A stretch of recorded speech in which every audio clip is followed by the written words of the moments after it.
नमस्कार भावांनो, तलाठी भरती आणि पोलीस भरती विचारलेला हा प्रश्न आहे. प्रश्न दिला आहे 81, 82, 83 असं करत 90 पर्यंत आणि -55 बरोबर किती?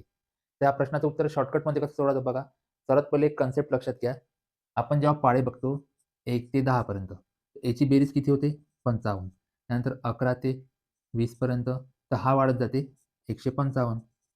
असंच करत आपण 21 चा म्हणू, 31, 41 हे काय होते 55-55 वाढत जाते. म्हणजे जर 21 चा घेतला तर 255, 31 चा 300, 41 चा 400 असंच करत मग 81 चा जेव्हा पाढा येईन, तो किती येईन मग? 81 चा पाढा येईन तो, तर याची बेरीज होईल 855 आणि आपल्याला म्हटलं आहे 81 ते 90 ची बेरीज -55 म्हणजे डायरेक्ट मायनस किती करणार आपण? 55 तर आपलं उत्तर येईल 800. तर बघा शॉर्टकट काय करायचं डायरेक्ट जर गणित आलं पेपरमध्ये, तर 81 ते 90 ची बेरीज किती होते? 855. 81 चा पाढा आहे म्हणजे 8 चा पाढा आहे. 855 लिहायचं. संख्या मायनस केली, उत्तर आलं 800. धन्यवाद.